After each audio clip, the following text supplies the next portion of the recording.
आइए, last lecture में हमारी आपकी बातें इंट्रोडक्शन पर हो रही। शुरुआती क्लासिफिकेशन हमारा था रोटी कपड़ा और मकान। उसके बाद वो पहला साइंटिस्ट एरिस्टोटल था जिसने चीजों को साइंटिफिकली क्लासिफाई किया था। प्लांट को बांटा था ट्री, श्रब और हर्ब में, एनिमल को बांटा था इनाइमा और एनाइमा। Two kingdom classification was given by Linnaeus. Two kingdom classification Linnaeus. Character क्या था? On the basis of presence और एब्सेंस ऑफ सेल वॉल। पक्का। Three kingdom classification Haeckel. Haeckel ने क्या कहा था? यूनिसेलुलर को उठा के रखो किसमें? प्रोटिस्टा में।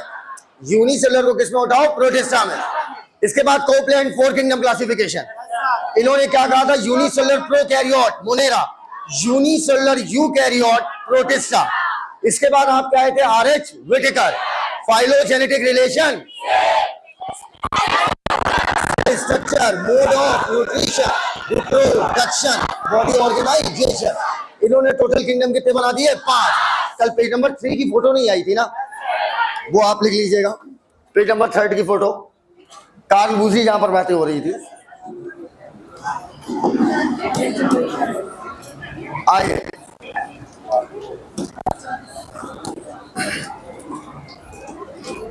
Monera, protista, fungi, plant, animal. सुनते जाइएगा, हमारी एक एक बात मन से सुनिएगा। सबसे पहली बात, आपके मन की एक डाउट में क्लियर कर दो। आप लोग को कल मैंने टाइमिंग नहीं भेजी थी, है ना, क्योंकि पोरवाल सर के मतलब उनका फ़ोन नहीं उठ रहा था, थोड़ा आजकल डिस्टर्ब है, जो मेंटली परेशान है, तो कल उनका फ़ोन नहीं उठा रात में। फिर आज बात हुई हम लोग की, तो ना तो जैसे आज ये गलत बात है कि आज कुछ बच्चे R3 बैच में आगे बायोलॉजी करने, ये बात बिल्कुल गलत किया आपने। मैं आपको फिर कह रहा हूँ, if you want to give the priority to a subject, physics की ज़्यादा करूँ, फिर chemistry. If I have to choose कि मैं फिजिक्स की क्लास करूँ, केमिस्ट्री की करूँगी, बायो की, मैं फिजिक्स को चूज़ करूँगा। If I have to choose between biology and chemistry, I will choose chemistry, because I can manage somewhat biology, I can manage.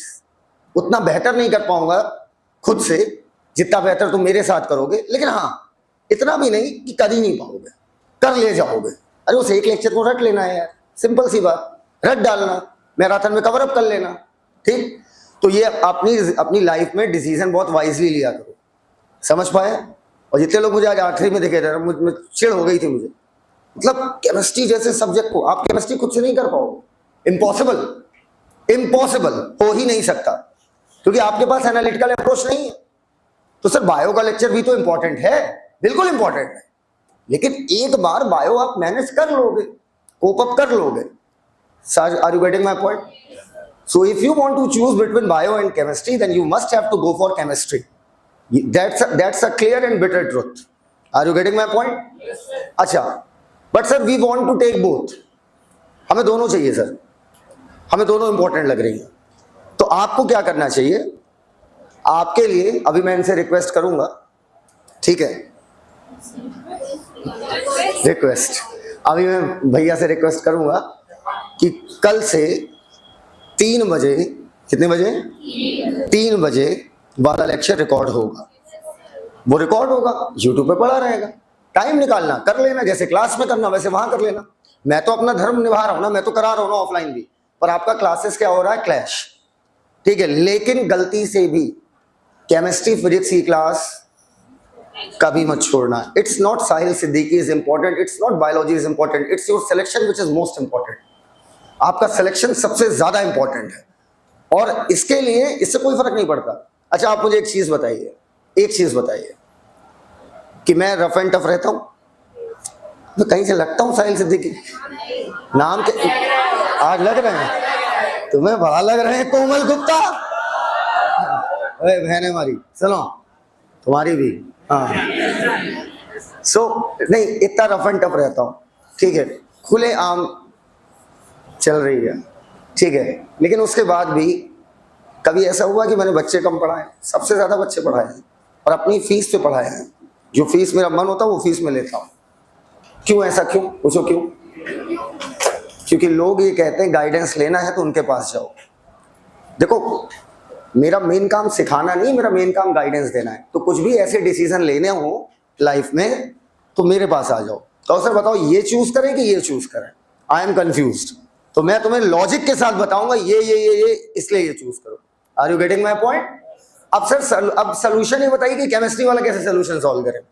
ठीक है, अब बताइए, इस समय केमिस्ट्री की हम लोग की चल रही है और वो इतना इंपॉर्टेंट चैप्टर मोल कॉन्सेप्ट, और पोरवाल सर का तो मोल कॉन्सेप्ट ही सब कुछ है भाई। वो उनका तो मोल कॉन्सेप्ट नहीं चलता, वो तो नाम का मोल कॉन्सेप्ट, मोल कॉन्सेप्ट तो दिखावा है उनका। उसी में उन्हें फिजिकल केमिस्ट्री की रीढ़ की हड्डी तोड़ देते हैं वहीं पे। यही एक खतरनाक टीचर की पहचान है कि जो टीचर हेडिंग डाल के पढ़ाए फिर वो टीचर नहीं है।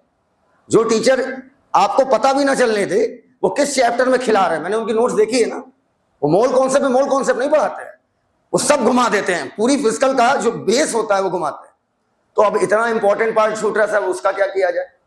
तो आपके मैंने बात की भैया से, तो उन्होंने कहा कि देखो साहिल, अभी जो हम लोग का चलेगा लगभग 2 महीने तक, 2 महीने तक एक भी ऐसा टॉपिक नहीं आ रहा। ये है देखो टेस्ट शेड्यूल, इसमें एक भी टॉपिक बता दो जिसमें मोल कॉन्सेप्ट यूज होगा। हमने कहा नहीं भैया नहीं यूज होगा, आइसोमेरिज्म वगैरह सब आने वाला है ना, तो नहीं यूज होगा। उन्होंने कहा 2 महीने बाद जब आपका फिजिकल आएगी तो उसके पहले मैं मोल कॉन्सेप्ट वॉल्यूमेट्रिक रिडॉक्सिएशन में करा दूंगा।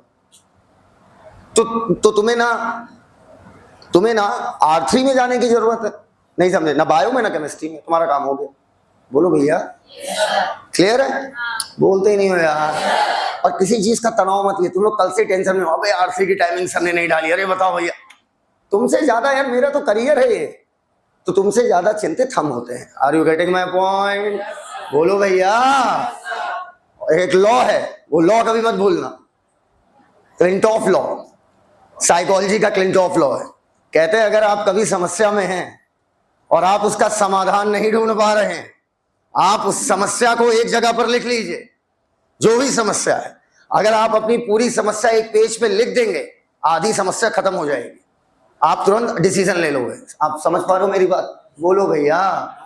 आओ अब हम लोग बात करेंगे मोनेरा, प्रोटिस्टा, फंजाई, प्लांट और एनिमल। बेटा मोनेरा को मैंने कहा था 2 पार्ट में डिवाइड करना है। एक करेंगे आप आर्की बैक्टीरिया में और एक करेंगे यू बैक्टीरिया। वूजी ने क्या किया, कहा भैया आर्की अलग रखो और यू बैक्टीरिया को क्या कह दो, बैक्टीरिया। क्या ये दोनों जेनेटिकली सिमिलर है कि डिफरेंट है? डिफरेंट है। क्या बाकी बचे सबको मिला के, चारों को मिलाकर एक ग्रुप बना दिया यू कैरियन। यू कैरियन तो टोटल ग्रुप कितने हो गए बेटा? 3। आज पोरवाल सर हमसे कह रहे हैं छोटे तुम व्हाइट शर्ट ब्लैक पैंट में बहुत हैंडसम लगते हो, ऐसा है क्या? नहीं सुनो तो पूरी बात, तुम समझे नहीं, जो उन्होंने नहीं कहा वो मैं समझ गया। पूछो क्या? साले तुम वेटर लगते हो, ये कहना चाह रहे थे। तो बेटा इन तीनों ग्रुप को क्या बोला था? डोमेन। इसको क्या मैं बोलूंगा? डोमेन। आ जाइए, ये क्या हो गया? डोमेन। डोमेन टोटल कितने हो गए? 3, आर्की, बैक्टीरिया और यूकैरियोन। Is this clear? छापिए इसे।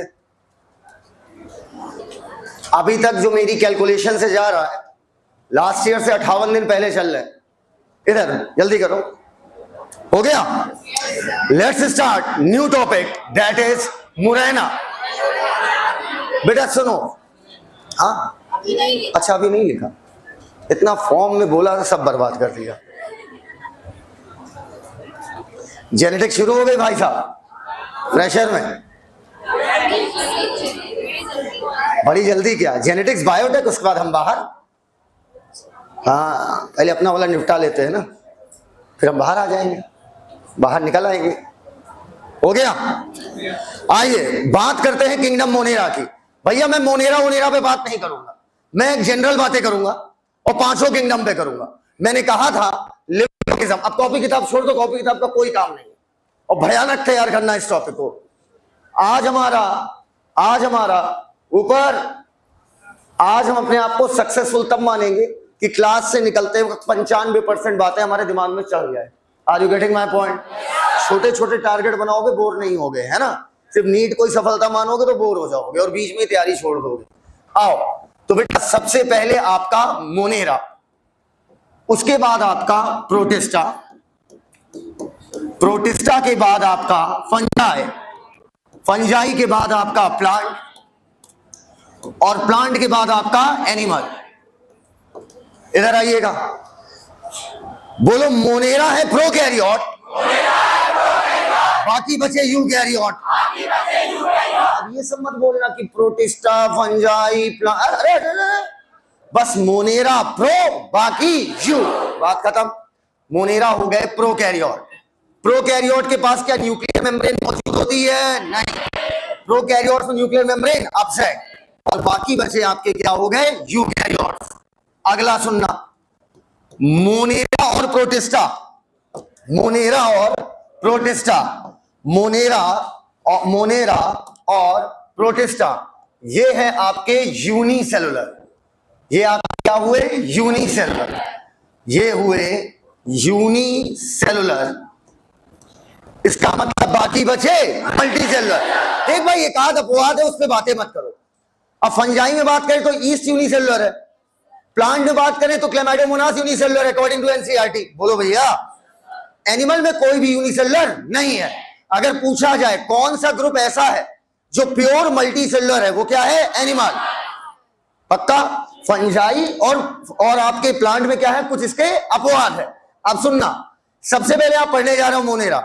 जब मैंने कह दिया पूरे का पूरा ग्रुप प्रोकैरियोट है, तो मैं बार बार हर एक जीव के लिए नहीं बोलूंगा। आप मोनेरा के अंदर जितने जीव पढ़ोगे सबके सब यूनिसेलुलर होंगे, सबके सब प्रोकैरियोट होंगे।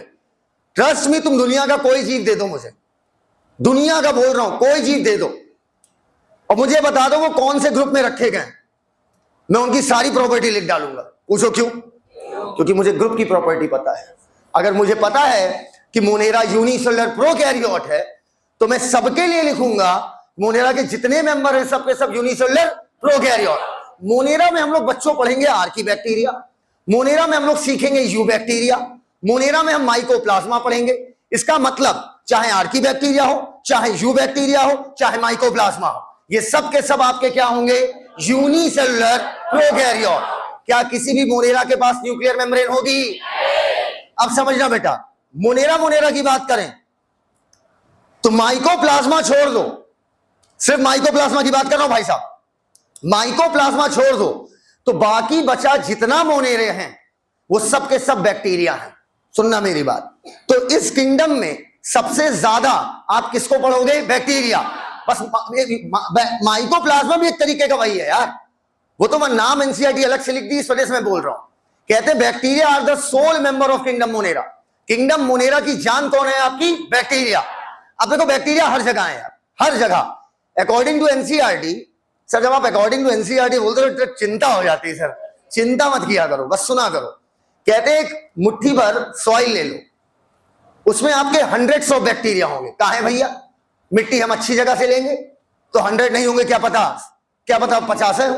मिट्टी हम गटर से लेंगे, बाल से नहीं कह रहे, गटर से मिट्टी हम बाल से गटर से लेंगे तो क्या पता अरबों बैक्टीरिया हो। लेकिन अब एनसीईआरटी लिखती तो यार मेरी बात सुन लो कि 100 of bacteria are present in handful of soil, अर्थात एक मुट्ठी सॉइल में आपके 100 ऑफ बैक्टीरिया मौजूद होते हैं।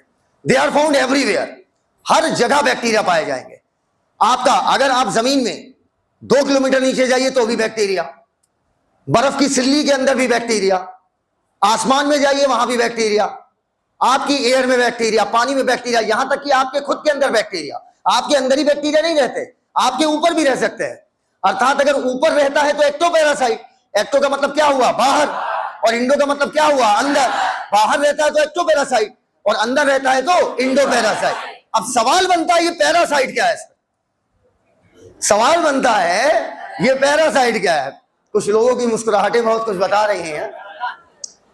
देखो पैरासाइट वो होते हैं जो आपकी बॉडी पे रहें, चाहे बाहर चाहे अंदर। मैंने इतना ही बोला, आपकी बॉडी पे रहें, रहना जरूरी भाई। मच्छर रहता नहीं है बॉडी पे, इस वजह से मच्छर पैरासाइट नहीं है। आपकी बॉडी से नरिशमेंट ले और आपका ही नुकसान करे तो आपकी बॉडी पे रहे, आपकी बॉडी से ही नरिशमेंट ले और आपका ही नुकसान करे तो वो क्या कहलाएगा? पैरासाइट। मच्छर मुझसे मच्छर मुझसे खून लेता है, नरिशमेंट ले रहा है। मच्छर नहीं लेता, मच्छरनी लेती है। मच्छर तो शरीफ है बेटा, काटती तो मच्छरनियां हैं। अरे फीमेल मॉस्किटो ही काटती भाई साहब। तो फीमेल मॉस्किटो अर्थात मच्छरनी मेरी बॉडी पे रहती नहीं है, मेरी बॉडी से नरिशमेंट लेती है, फिर मच्छरों के साथ उड़ लेती है। बोलो भैया। तो आप ये बताइएगा, बैक्टीरिया पैरासाइट है लेकिन मच्छरनी क्या पैरासाइट है? नहीं। बैक्टीरिया आपकी बॉडी के ऊपर है तो एक्टोपैरासाइट, और आपकी बॉडी के अंदर है तो इंडोपैरासाइट। बैक्टीरिया वहां तो है ही जहां आप सोच सकते हो, बैक्टीरिया वहां पर भी है जहां आप नहीं सोच सकते। 100 डिग्री सेंटीग्रेड के टेम्परेचर के झरनों में। सर 100 डिग्री टेम्परेचर पर कौन सा झरना सर? पानी तो भाप बन के उड़ जाएगा। प्रेशर की वजह से, प्रेशर की वजह से पानी पानी के रूप में ही रहता है। हाइड्रोथर्मल वेंट्स में सोचिए, बताओ भैया, पता नहीं है हाइड्रोथर्मल वेंट क्या है? हाँ, वहां भी इधर पता नहीं है यार। ये स्कूल वाली आदत छोड़ दो भैया, ये तुम लोग करते हो हाइड्रोथर्मल वेंट्स में। हाँ कहाँ है? हाँ, वेंट का मतलब होता है गड्ढा। वेंट का मतलब, मैं आपके मस्तिष्क की बात नहीं कर रहा हूं। समुद्र की अतल गहराइयों में अगर आप जाते हैं, चलोगे? एक लोग गए थे, सबक मिला है। समुद्र की अतल गहराइयों में जाएंगे तो गड्ढे मौजूद होते हैं। क्या मौजूद होते हैं? गड्ढे। सर गड्ढा होगा तो समुद्र का पानी ये कौन सा पानी है? समुद्र का जो सर पानी होगा, सर पानी इन गड्ढों से अंदर जा रहा होगा। बिल्कुल जाता है, हाँ हाँ जाता है भाई, तुम्हारी कसम। गड्ढा होगा तो पानी नहीं जाएगा? जाएगा। अब लेकिन इन गड्ढों में जो पानी अंदर जाता है, अंदर बेटा टेम्परेचर होता है ज्यादा। अरे तुम जमीन के अंदर जा रहे हो, समुद्र के तल के अंदर जा रहे हो, हल्के मत लीजिए। 10,000 फीट गहराई है समुद्र की और 10,000 फीट के आप अंदर जा रहे हो, तो सीधी सी बात है वहां पर टेम्परेचर क्या हो जाएगा? ज्यादा। अरे यार ऊपर इतना सारा पानी का वजन है, बीचों बीच आपका बीचों बीच आपका पिघला हुआ लोहा है, तो क्या आपको लगता है वहां टेम्परेचर कम होगा? बहुत ज्यादा होगा। उस टेम्परेचर की वजह से जो पानी अंदर जा रहा है वो भाप बनकर ऊपर आता है। लेकिन भाप बन के ऊपर आता तो है, लेकिन वो भाप नहीं बन पाता है क्योंकि ऊपर पानी लगा रहा है प्रेशर। इस वजह से पानी वहां लिक्विड ही फॉर्म में है, लेकिन टेम्परेचर कितना है? लगभग 100 डिग्री। आपको केमिस्ट्री में पढ़ाते होंगे, वन एंड ओनली विकास बोरवाल कहते होंगे कि पानी जब अंदर, कहते होंगे आपसे कि जब प्रेशर बढ़ा दोगे तो किसी चीज का बॉइलिंग पॉइंट बढ़ जाता है। बोलो यार, ऊपर से इतना प्रेशर लग रहा है कि पानी भाप के रूप में आ तो रहा है, लेकिन प्रेशर की वजह से पानी किस फॉर्म में है? लिक्विड। और यहां का टेम्परेचर लगभग 100 डिग्री है। वैज्ञानिकों ने पाया, किसने? वैज्ञानिकों ने, कि इस 100 डिग्री सेंटीग्रेड पे भी बैक्टीरिया मौज में रहता है। मौज में, हर बैक्टीरिया नहीं। जो 100 डिग्री पे रहेगा वो 0 पे नहीं रह पाएगा, और जो 0 पे रहेगा वो 100 पे नहीं रह पाएगा। अब आप मुझे एक चीज बताइए, मैंने कहा बैक्टीरिया आपकी बॉडी के अंदर भी है, ह्यूमन बॉडी के अंदर भी है, ठीक है। चलिए मैं आपके सामने 4 बैक्टीरिया बनाता हूं, बोर्ड की तरफ देखिएगा। बैक्टीरिया नंबर पहला, बैक्टीरिया नंबर दूसरा, बैक्टीरिया नंबर तीसरा, बैक्टीरिया नंबर चौथा। पहला वाला माउंटेन्स में पाया जाता है, दूसरा वाला बॉडी में आपके पाया जाता है, तीसरा वाला हॉट स्प्रिंग में पाया जाता है, गर्म पानी के झरने, और चौथा वाला हाइड्रोथर्मल वेंट में पाया जाता है। वेंट का मतलब क्या था? गड्ढा। ऐसा गड्ढा जिससे गर्मा गर्म पानी निकल रहा हो, दैट इज हाइड्रोथर्मल। हाइड्रो मतलब पानी, थर्मा मतलब रिलेटेड टू टेम्परेचर। और चौथा पाया जा रहा है हाइड्रोथर्मल वेंट पर, शॉर्ट में लिख दे रहे हैं HYV, ठीक। इससे 2 बातें होंगी, एक तो हमें जगह भी मिलेगी, एक तो लोगों को यह भी नहीं पता चलेगा कि मुझे इसकी स्पेलिंग नहीं आती है। इसके 2 फायदे हो गए ना बेटा। अब बताओ, ये 4 हैं, ये चारों बैक्टीरिया हैं। बैक्टीरिया कोई एक ऑर्गेनिज्म नहीं है, बैक्टीरिया बहुत बड़ा ग्रुप है। बैक्टीरिया बहुत बड़ा ग्रुप है। मैंने उनमें से 4 स्पीशीज बनाई है। पहली वाली देख के बताइए कहां पर? हाँ, सब लोग बोलिए। दूसरी वाली कहां पर? Dead body, body. तीसरी वाली, चौथी वाली। बताइए ये चारों हैबिटाट सेम है या अलग अलग है? अलग की एकदम अलग। कहां माउंटेन पे भयंकर ठंड पड़ रही होगी, कहां बॉडी के अंदर में अलग ही माहौल होगा भाई, कहां आपका हॉट स्प्रिंग गर्म पानी के झरने हाई टेम्परेचर, कहां आपका hydrothermal vent high temperature with pressure. Temperature तो हाई, टेम्परेचर के साथ प्रेशर भी है। क्या अगर मैं अदला बदली कर दूं, माउंटेन वाले को हॉट स्प्रिंग में डाल दूं, जिंदा रहेगा मर जाएगा? कौन कह रहा मर जाएगा? इतने लोग एक साथ कहोगे तुम कुछ भी मानने के तैयार है। हॉट स्प्रिंग वाले को अगर माउंटेन पे डालोगे तो जिंदा रहेगा मर जाएगा? मर जाएगा भाई। जो जहां के लिए बना है वो उसी हैबिटाट में सूटेड है। अब एक बैक्टीरिया को मत देखिए भाई साहब, भाई साहब, भाई साहब, एक बैक्टीरिया को मत देखिए, समझिएगा भाई जी। एक बैक्टीरिया देखोगे तो दिक्कत है, पूरे ग्रुप को देखो। अगर हम बैक्टीरिया ऐसा ग्रुप देखें, बेटा इतनी देर कैसे खड़े रहोगे? खड़े रह लोगे तो दिक्कत तो नहीं, चलो कम हो जाएगा। सुनो, अगर हम एक बैक्टीरिया को बोले तो अलग बात है, लेकिन अगर हम पूरे ग्रुप की बात करें तो मेरा मानना है बैक्टीरिया अलग अलग हैबिटाट में पाया जाता है। अब अगर बैक्टीरिया डिफरेंट हैबिटाट में पाया जा रहा है तो डिफरेंट हैबिटाट में सरवाइव करने के लिए मेटाबॉलिक रिएक्शन सेम या अलग अलग? बताते ही नहीं है यार। डिफरेंट हैबिटाट में सरवाइव करने के लिए डिफरेंट मेटाबॉलिक रिएक्शंस चलेंगी। इसका मतलब अगर मैं पूरे बैक्टीरिया ग्रुप की बात करूं, बैक्टीरिया एज अ ग्रुप, वैसे तो बहुत सिंपल ऑर्गेनिज्म है बैक्टीरिया। बैक्टीरिया बनाना कितना आसान है यार, कुछ नहीं बनाना होता है। एक सेल वॉल बनाओ, एक प्लाज्मा मेम्ब्रेन बनाओ, अंदर डीएनए बनाओ, पानी भर दो, हो गया बैक्टीरिया। बैक्टीरिया का स्ट्रक्चर तो सिंपल है, लेकिन इनका बिहेवियर बहुत कॉम्प्लेक्स है। कॉम्प्लेक्स क्यों बोल रहे हैं? क्योंकि ये अलग अलग हैबिटाट में पाया जा रहा है, सबके अंदर डिफरेंट डिफरेंट मेटाबॉलिक रिएक्शन चल रही है। मानता हूं है सबके सब बैक्टीरिया, है सबके सब बैक्टीरिया, लेकिन सब में रिएक्शन अलग अलग चल रही है। तो सबसे ज्यादा मेटाबॉलिक रिएक्शन की डाइवर्सिटी, विविधता किस ग्रुप में पाई जाएगी? बैक्टीरिया। तो मैं अंग्रेजी में बोलूंगा आज अंग्रेजी में बोलूंगा रोलिंग मोशन। दो क्या नहीं चाहिए, दो मतलब यद्यपि bacterial structure are simple, bacteria का स्ट्रक्चर सिंपल है, but they are complex in behaviour. They show, ये दर्शाते हैं विविध प्रकार की मेटाबॉलिक डाइवर्सिटी। पूछेगा किस ग्रुप की मेटाबॉलिक डाइवर्सिटी सबसे ज्यादा है? बैक्टीरिया। एकदम क्लियर है। एसर्शन, एम्स आपसे, नीट आपसे, पहले ऐसे ही पढ़ाते थे ना, पहले बड़ा मजा आता था जब एम्स का एग्जाम होता था, उसका बैच ही अलग बनाते थे उसका। और भाई काका दिन में हम ही पढ़ाते थे एम्स वाला।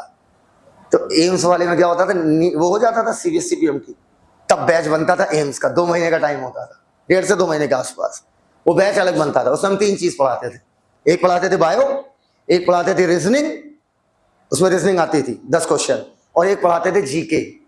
तीनों ही पढ़ाते थे। हाँ हाँ, उसमें ऐसे मुंह से निकलता था, एम्स आपसे कहता है, इतना सुंदर लगता था बोलने में। अब नीट आपसे कहता है, चुरमुरा एग्जाम। इधर हम जाते हैं, भगवान नीट की पैटर्न चेंज कर दे, 20,000 दे, 20 नहीं 40,000, 40 जैसे एम्स करता था, मजा आ जाती थी भाई।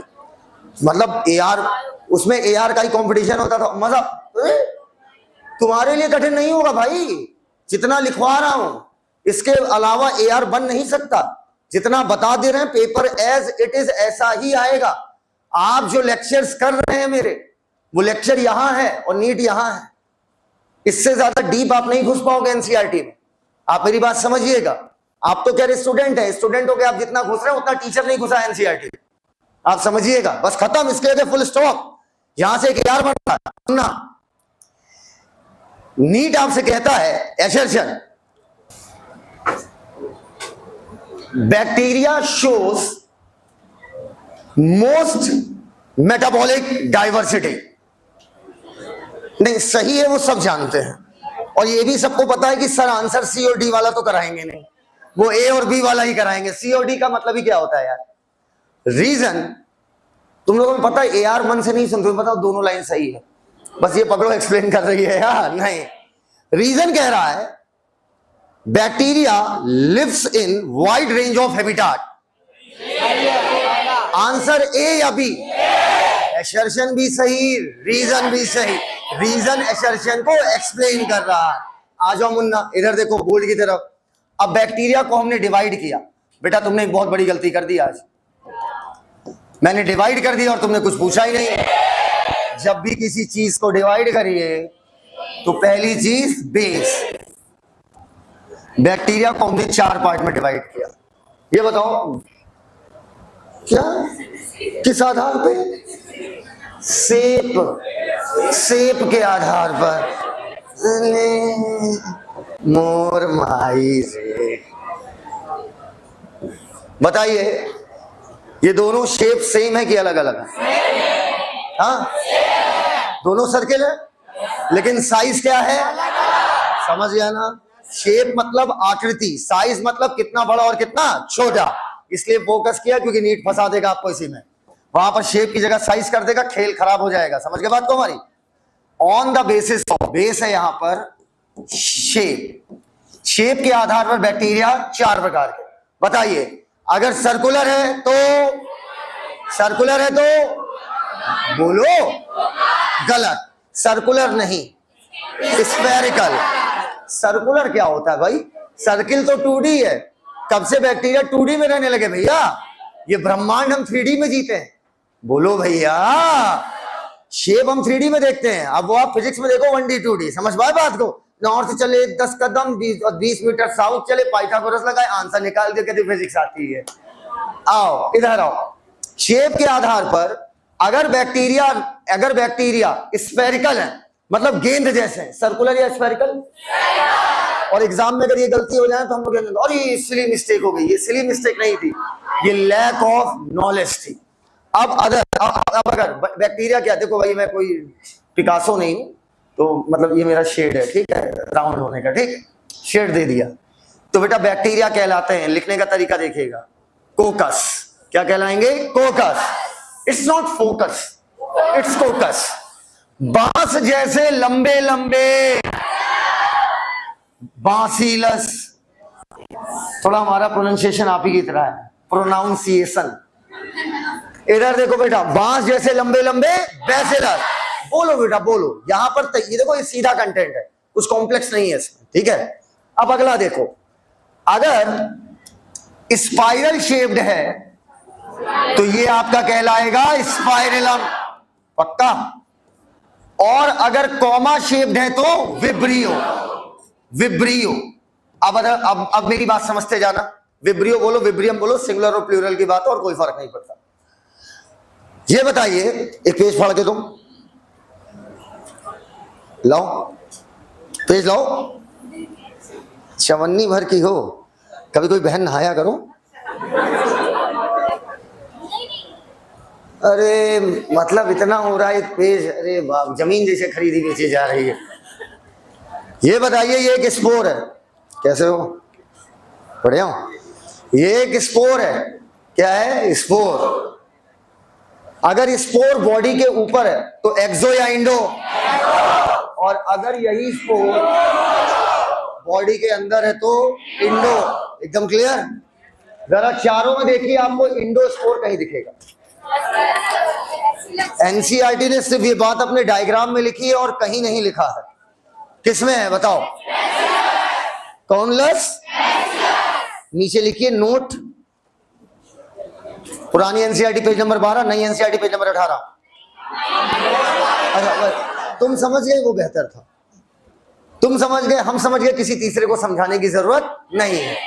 क्या मतलब कोई हमारी तुम्हारी बीच की बातें कोई तीसरा जाने? आज वो हमारी बात बड़े इंटरेस्ट से सुनेगा, हमारी बातें सारी सुनेगा, कल वो उसी बात को अगर लोगों के सामने मेरा मजाक उड़ाएगा, क्या ये आपको अच्छा लगेगा? इसी वजह से कोई भी बात अपनी किसी को मत बताओ। लिखो, endospore are the characteristic feature, endospore are the characteristic feature of bacillus. Endospore are the characteristic feature of bacillus. Endospore are the characteristic feature of bacillus. Letter लग गया। Endospore are the characteristic feature of bacillus. ऊपर can anybody want to define, ये बना लिया था, जरूरत भी नहीं थी। क्या कोई इस वर्ड को डिफाइन करेगा? फोटोसिंथेसिस, एनर्जी की प्रेजेंस में कुछ बनाना। एनर्जी की प्रेजेंस में मैं दाल चावल बनाता हूं, वो है फोटोसिंथेसिस। लाइट की मदद से कुछ बनाना, बहुत बढ़िया। ये जो डेफिनेशंस आप बोल रहे हैं ना, ये छोटा बच्चा पढ़ता है, कक्षा 4-5 में पढ़ाई जाती है, आईसीएससी बोर्ड में, छठे में सीबीएसई बोर्ड में। ये है फोटोसिंथेसिस की डेफिनेशन, लाइट एनर्जी की मदद से कुछ बनाना। ये तो गलत बात है भाई, गलत, पापी हैं, अपराधी। अब मैं बताता हूं, सुनो। सबसे पहले समझो, न्यूट्रिशन दो प्रकार का। न्यूट्रिशन मतलब पोषक तत्वों को प्राप्त करना। Carbohydrate, protein, lipid, carbohydrate, protein, lipid, nucleic acid, vitamins, ये हमारे पोषक तत्व हैं। इन न्यूट्रिएंट्स को प्राप्त करना है, प्राप्त करने का तरीका कहलाता है न्यूट्रिशन। अब आप कैसे प्राप्त करते हैं? मैंने आपको 5 नाम लिए, 5 ऑर्गेनिक कंपाउंड्स हैं। बोलिए एक बार। Carbohydrate, protein, lipid, nucleic acid, vitamins, vitamins, ये 5 के पांचों आपके ऑर्गेनिक कंपाउंड्स हैं। अच्छे से सुनना आप मेरी बात। अब इस ऑर्गेनिक कंपाउंड को आप कैसे प्राप्त करते हैं? स्वयं बनाते हैं? आप स्वयं बनाने की क्षमता रखते हैं इन ऑर्गेनिक कंपाउंड से, या किसी ने बनाया हुआ है आप उससे प्राप्त कर रहे हैं? समझ पाए? कह रहे किसी ने बनाया हुआ है उससे। बात तो सुनो। अब ये ऑर्गेनिक कंपाउंड आप स्वयं बनाते हैं या किसी ने बनाया, आप उससे क्या कर रहे हैं? प्राप्त। इस आधार पर न्यूट्रिशन आपका 2 प्रकार का, सुनते जाना मेरी बात। न्यूट्रिशन आपका 2 प्रकार का। एक कहलाता है ऑटोट्रोपिक। ट्रॉपिक का मतलब होता है न्यूट्रिशन, ट्रॉपिक का मतलब न्यूट्रिशन। और एक कहलाता है हेट्रोट्रोपिक। सर बचपन से सुनते आ रहे हैं, अभी तुम्हारे कॉन्सेप्ट क्लियर होंगे, अभी कहां क्लियर हुए। एक आपका ऑटोट्रोपिक और एक आपका हेट्रोट्रोपिक। प्लीज सुनिए मेरी बात, ऑटोट्रोपिक में ये ऑर्गेनिक कंपाउंड आप स्वयं बनाते हैं, समझ गए बात को, इनऑर्गेनिक की मदद से। और हेट्रोट्रोपिक में जो ऑटोट्रोपिक बनाए हुए हैं ऑर्गेनिक कंपाउंड, हेट्रोट्रोपिक उसे खाकर लेते हैं। इतनी बात एकदम क्लियर। अब समझना मेरी बात। कितने लोगों ने आज तक दाल चावल बनाना जानते हो? दाल चावल बना लेते हो?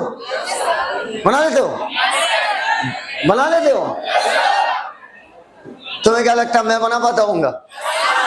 नहीं, मुझे मैगी बनानी आती है, पर मैं मैगी बहुत अच्छी बनाता हूँ। हाँ, तुम कभी भी खाना चाहो मैं खिला सकता हूँ, खाओगे? अब सुनो मेरी बात। कहते हैं जब आप खाना बनाते हैं, मान लीजिए दाल बनाते हैं, दाल में आपने नमक डाल दिया, पानी डाल दिया, दाल डाल दी, और पीली है तो शायद हल्दी भी डलती हो गया खत्म। तो आपने 4 चीज डाल दी और घोल दी, दाल बन गई। दाल। अगर ऐसे बनना लगे ना तब तो हो चुका काम। आप फिर उसे देते हैं एनर्जी, धीरी आंच पे पकाएं। करते हो या नहीं करते हो?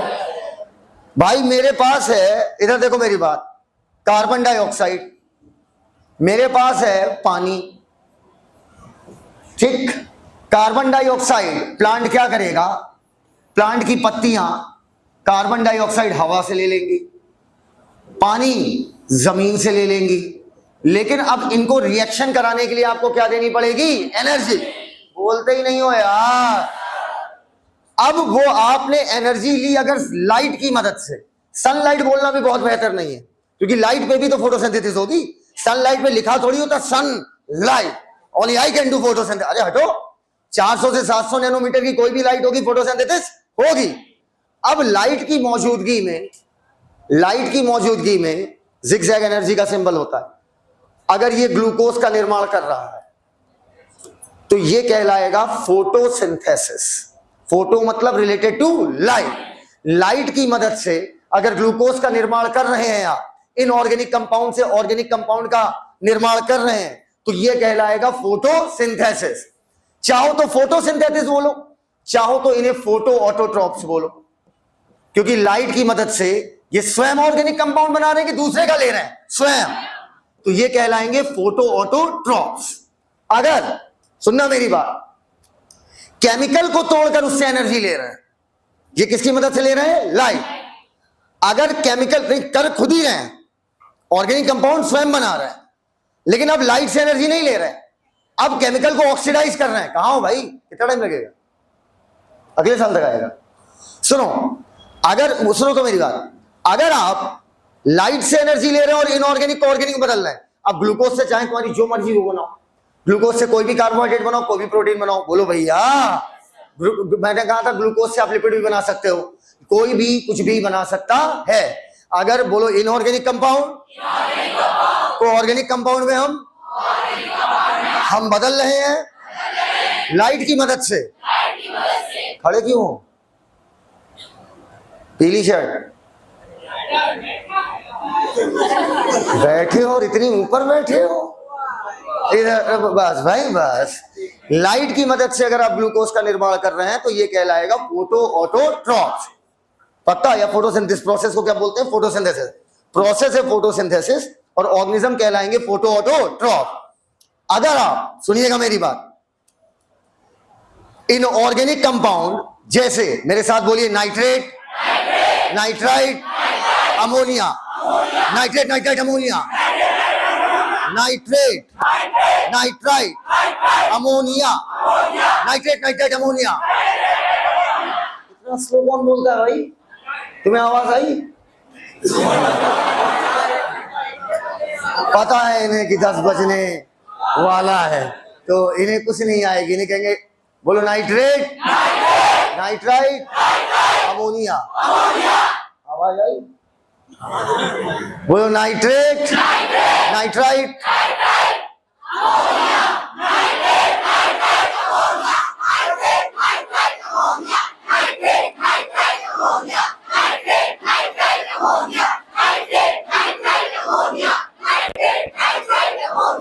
अगर नाइट्रेट, नाइट्राइट, अमोनिया, आपको पता है नाइट्रेट नाइट्राइट में कौन ज्यादा ऑक्सीडाइज्ड है?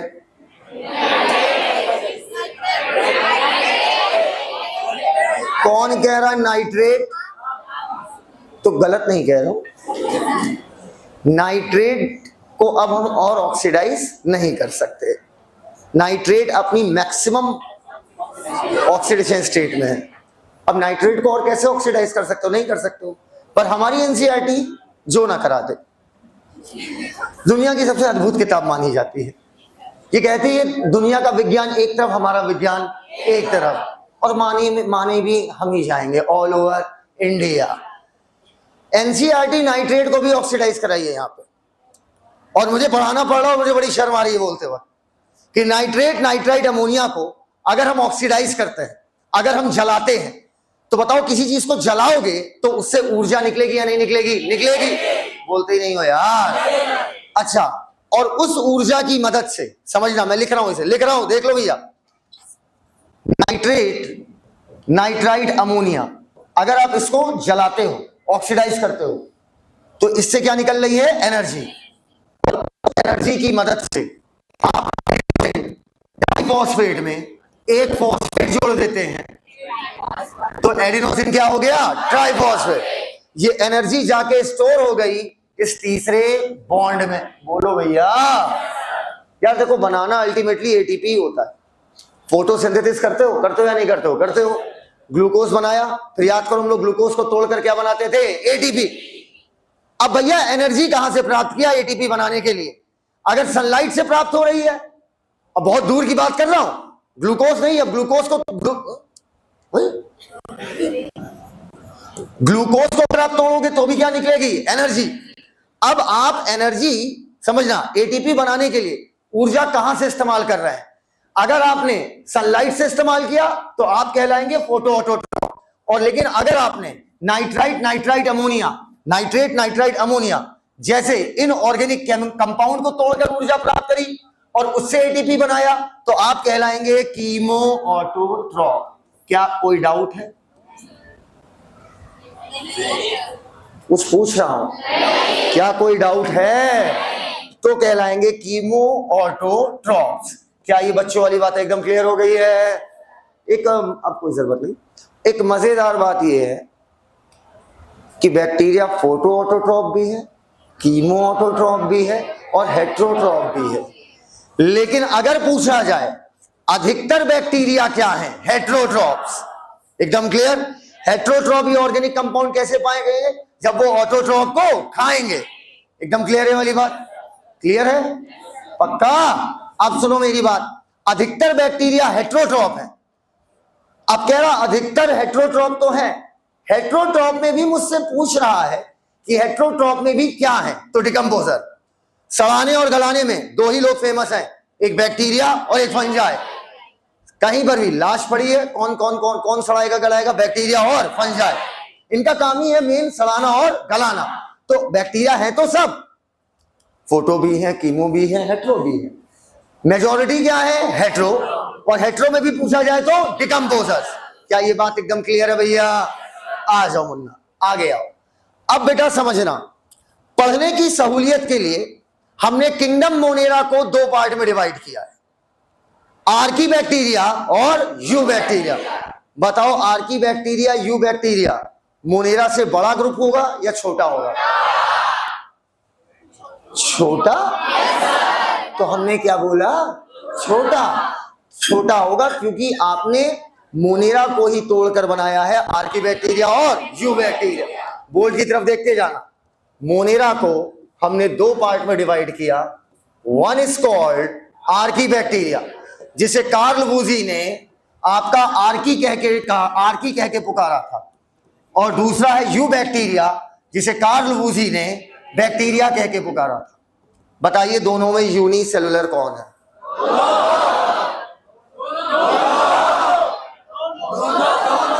तो फिर प्रोकैरियोट कौन है?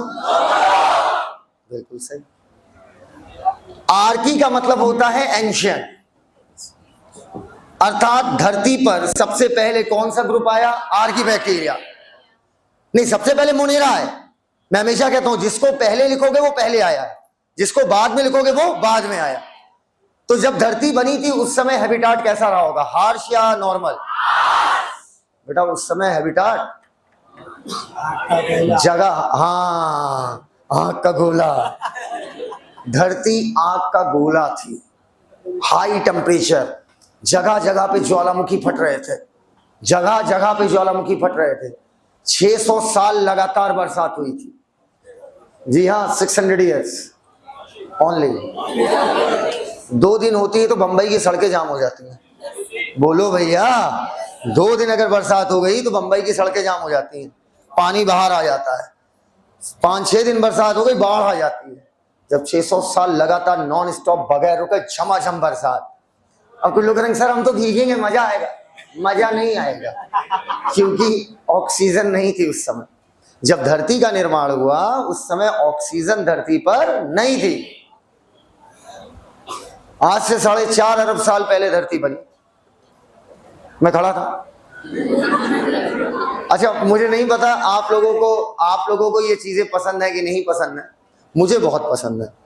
जैसे मैं किसी चीज को पढ़ता हूं तो मैं उसको सोचता हूं उस समय में जाके कि मैं वहां खड़ा हूं, भयंकर बरसात, भन भन, हम एक छपरा नीचे से खड़ा है, जगह जगह ज्वालामुखी आ रहा है, हम हट रहे हैं। नहीं समझे बात को?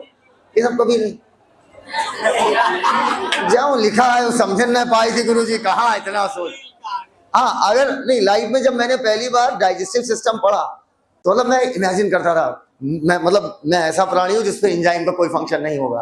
खुद को साइज छोटा करके सोचता था, मुंह में गया, जीभ हमें घुमा रही है, दांत खचार खचार खचार खचार, फिर यहां सरकते गिरे छप से एसिड में मैं तैर रहा हूं। फिर गैस्ट्रिक ग्लैंड के अंदर ऐसे झांक के देख रहा हूं, 3 तरीके की सेल है, बोलो बेटा। फिर स्टमक मारा भच्च से, हम गिरे बक से अगले कमरे में, अंदर बना बनी एंजाइम तोड़े पड़े हैं, अंदर चिकवा चूड़ा लेके भागी भाग, बोलो बेटा। फिर हमरा निकल जाते थे, फिर नहाने चले जाते थे। हम तो बॉडी में जितने भी सिस्टम पड़े मैं सबके अंदर जाके सोचता हूं। मैं इस बात को मजाक नहीं कर रहा हूं। जैसे मेरा बहुत बड़ा इंटरेस्ट है मंगल ग्रह, बहुत बड़ा मतलब बहुत इंटरेस्ट है, मतलब शायद उतना मुझे अर्थ के बारे में नहीं पता होगा जितना मुझे मंगल के बारे में पता है। ये बात मतलब जितना कुछ कंटेंट है अभी तक उतना कुछ पढ़ डाला है। मंगल में बहुत बहुत इंटरेस्ट है, उतना धरती के बारे में मुझे नहीं पता है। उस ग्रह में कल की इंटरेस्ट है। तो मैं मंगल जाके सोचता हूं, मैं मंगल पे खड़ा हूं अकेला, दूर दूर तक इस ग्रह पे कोई नहीं है, कार्बन डाइऑक्साइड 95%, नहीं समझे बात को, नाम मात्र की ऑक्सीजन, नाम मात्र की, वहां की मिट्टी वैसे धप से कदम रखा हो, कितना ये सब। अरे सर, यहाँ आर्की और यू बैक्टीरिया नहीं तैयार हो रहा है। ये पढ़ने की आदत डाल लो, ऐसे ही सोचा जाता है। तो कहते हो ना सर, सोचा कैसे जाता है, सोचा ऐसे ही जाता है। सर हम इतना नहीं सोच पाते, ट्रस्ट मी, जब मैं पैदा हुआ था मैं भी नहीं सोच पाता था। धीरे धीरे सोचा, धीरे धीरे, और स्टेप बाय स्टेप दिमाग बढ़ता जाएगा। अब धरती पर जगह जगह ज्वालामुखी तने भाई, जगह जगह ज्वालामुखी फट रहे थे। ज्वालामुखी का कीचड़ धीरे धीरे ठंडा हो रहा था, ऐसे कर रही मोर भाई, ज्वालामुखी का कीचड़ धीरे धीरे क्या हो रहा था, ठंडा हो रहा था। सुनते जाना मेरी बात। और जो कीचड़ था, क्या था, कीचड़, सुनते जाना। पहले बताओ ऑक्सीजन थी या नहीं थी?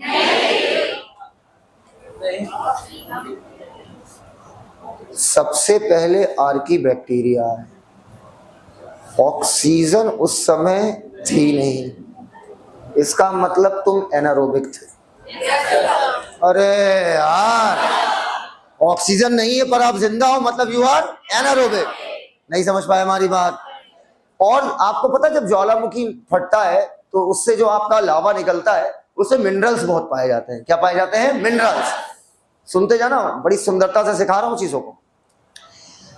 और आपको एक चीज और बताऊं, जो गलती से फोन ऑन हो गया, और मैं आपको एक चीज और बताऊं, ज्वालामुखी जब फटता है तो ज्वालामुखी का लावा स्लाइट एसिडिक होता है। कैसा होता है? एसिडिक। खत्म हो गया। मतलब सर उस समय ऐसे जीव रहा करते होंगे जो दलदल में रहना जानते हो। अरे यार, रटना हो तो बताओ, बता दें आर्की बैक्टीरिया 3 प्रकार के। इसका मतलब वो हाई टेम्परेचर में रहना जानते होंगे। बोलते ही नहीं हो यार। और आपको एक बात और बताऊं, दलदल से मीथेन गैस की भाप उड़ती थी। कौन सी गैस? मीथेन। ज्वलनशील गैस है, मीथेन गैस ज्वलनशील है, जगह जगह से निकलती, बताऊंगा अभी। तो मीथेन गैस जो है दलदल से भाप उड़ती थी। इसका मतलब उस समय जो ऑर्गेनिज्म रहे होंगे वो मीथेन गैस पैदा करना जानते होंगे। बोलो हाँ या ना? रट डाले, रट डाले, रट डाले। आर्की बैक्टीरिया और यू बैक्टीरिया, क्या इन दोनों में सेम एंजाइम्स होंगे? अरे एक हार्श एनवायरनमेंट में रह रहा है, एक भयानक हैबिटेट में रह रहा है, और एक नॉर्मल रह रहा है, तो दोनों में एंजाइम्स क्या होंगे? अलग अलग। एंजाइम्स अलग। एंजाइम होते हैं प्रोटीन, प्रोटीन बनाएगा एमआरएनए, एमआरएनए बनाएगा डीएनए। Genetically different. बोलो यार, जब एंजाइम सारे अलग हैं तो मतलब प्रोटीन अलग है, प्रोटीन अलग है तो मतलब आरएनए अलग है, और आरएनए अलग है तो डीएनए अलग है। इसका मतलब इन दोनों का डीएनए अलग अलग है, मतलब ये दोनों जेनेटिकली डिफरेंट थे। इसलिए कार्ल वूजी ने आर्की बैक्टीरिया को आर्की बोला और यू बैक्टीरिया को बैक्टीरिया बोला, और इन दोनों को अलग अलग किस में डाला? डोमेन पे। आपको नहीं लगता कार्ल वूजी भी इवोल्यूशनरी रिलेशनशिप पे बात करना चाह रहे थे? कहते they are not evolutionary similar, they are both different. वो हार्श में रहता है, नॉर्मल में रहता है यार। मैं नहीं मानता कि आर्की बैक्टीरिया से यू बैक्टीरिया बना, वूजी नहीं मानते थे। वूजी का नहीं, ऐसे नहीं हो सकता। आर्की बैक्टीरिया जेनेटिकली इतना डिफरेंट है, इतना बड़ा एवोल्यूशन थोड़ी हो जाएगा कि साले 100 डिग्री पे ले लो, 100 से तुम 0 पे चले जाओगे।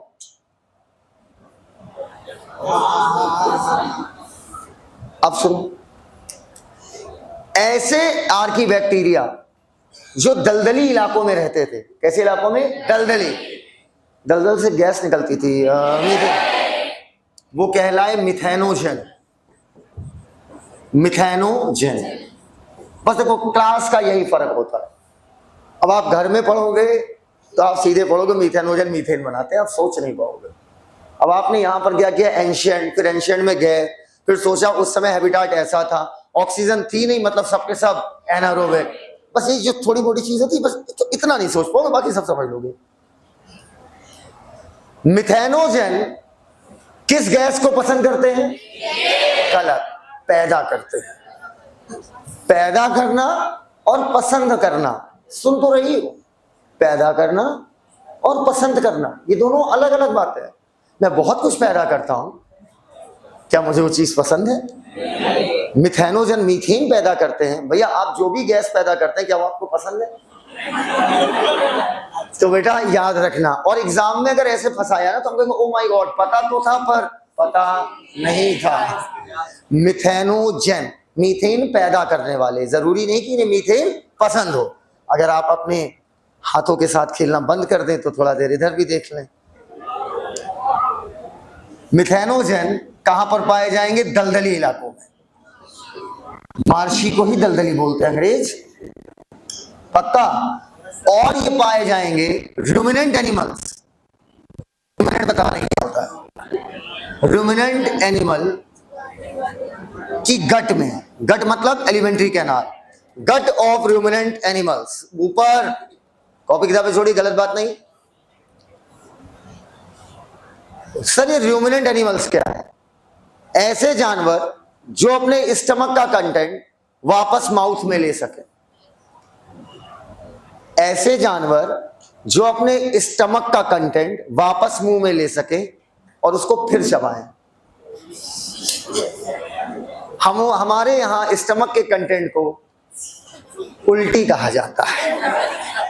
एक तरीके से वापस मुंह में लेकर उल्टी को चबाना, इसमें कोई छी वाली बात नहीं थी, एक नॉर्मल बात है भाई। हाँ अब सुनो, अब मेरी बात तो सुनो। कभी गाय को देखा है? भैंस को देखा है? तुम क्यों परेशान हो रही, तुम तो चुहिया हो। अब सुनो, ये क्या करते हैं, अपने स्टमक का कंटेंट, ये इन्हें ताकत दी क्यों गई? एवोल्यूशनरी ये ताकत दी क्यों गई? क्योंकि होता क्या है, गाय है भैंस है, आपको लगता है अकेली शेर से जीत लेंगे? नहीं जीत पाएंगे। और एवोल्यूशन हम क्या करता है, हमें और बेहतर बनाता है, और बेहतर बनाता है, और बेहतर बनाता है। और बेहतर बनाने के लिए, समझती जाना, इन लोगों ने क्या किया, ये कहते हैं यार शेर आता है मार देता है, और हमारी डाइट है बहुत ज्यादा, 4-5 घंटे तो हमें कम से कम चाहिए आराम से, बोलो भैया। और जल्दी जल्दी खाने के चक्कर में उनका पेट हो जाता था खराब, बोलो भैया, डाइजेशन सही से हो नहीं पाता था।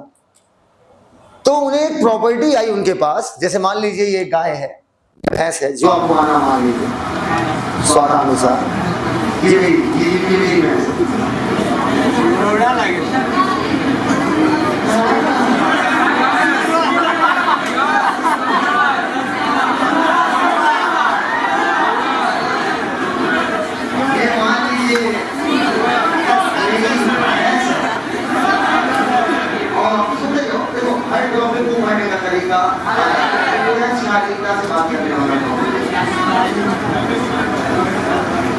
गाय या भैंस में जो स्टमक होता है उसमें 4 कमरे होते हैं।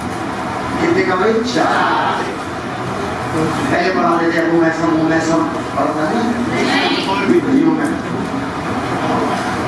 ये हो गई उनकी अथड़ियां, और ये हो गया उनका मलद्वार।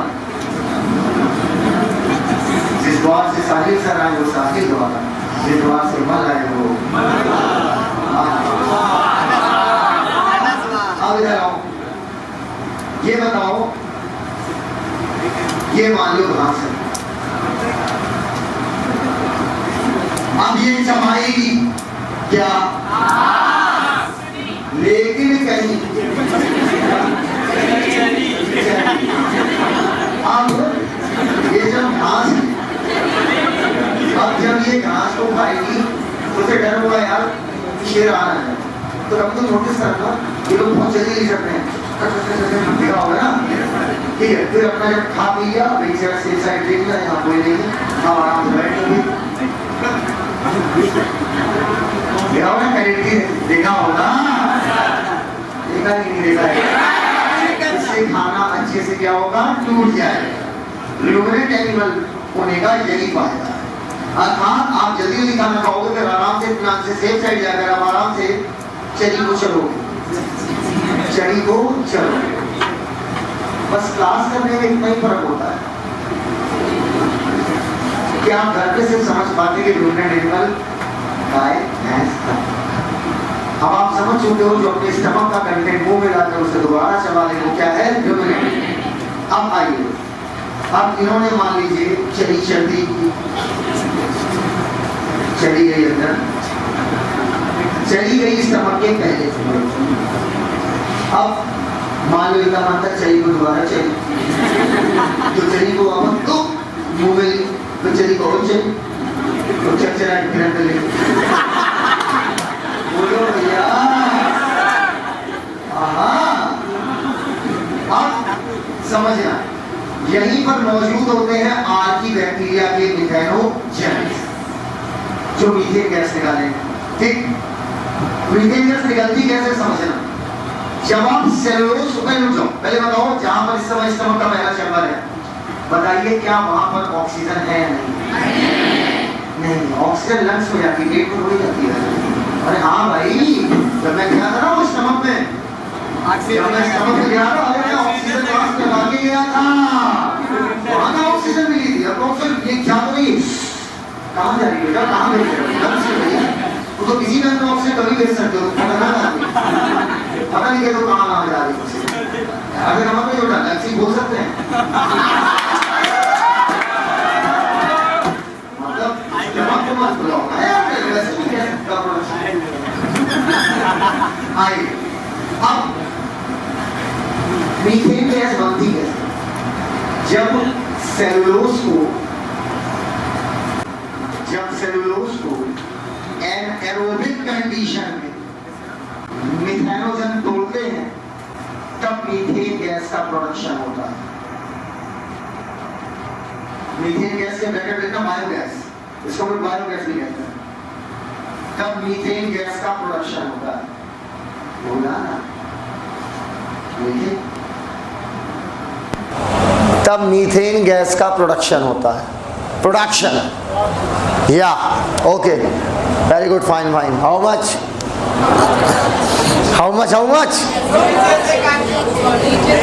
अच्छा, तब मीथेन गैस का प्रोडक्शन होता है। जल्दी बताइए, यहां पर एनारोबिक कंडीशन है कि एरोबिक? कौन बोल रहा है एनारोबिक? भाई भाई भाई भाई भाई, घर की बात। अब सेलुलोज को तोड़ेंगे तो यहां कौन सी गैस बनेगी? मीथेन। अगर आगे से निकली तो डकार है, मैंने कुछ नहीं बोला, अगर आगे से निकली तो डकार है। देखो गैस कहां से निकल रही है, आप समझ रहे हैं हमारी बात? इस बात पर डिपेंड करता है कि हम उसका नामांकन क्या रखेंगे। आगे से निकली, अरे आगे से निकली है डकार है, और पीछे से निकलती तो पता नहीं क्या कहते। अब हाँ, अब समझो, अल्टीमेटली तुम्हारी छरी को चबा चबा के, तुम्हारी छरी को चबाई चबाई के, ये अब छरी का एकदम चुरी निकल गया होगा, बचा कुचा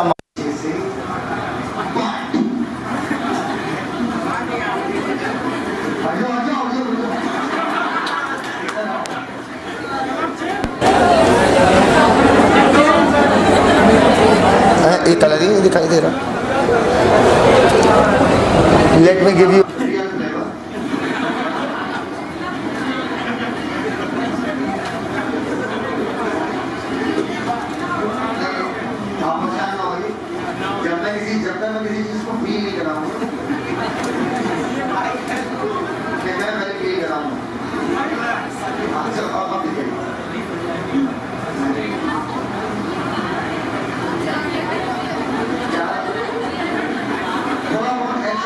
इंटरनल ब्लीडिंग की शिकार है।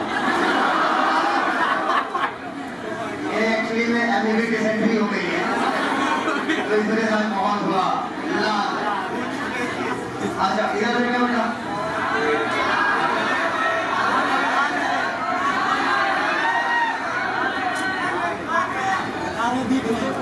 कोई दिखना भी पीछे, और इसी में मौजूद होंगे ढेर सारे मिथेनोजेन।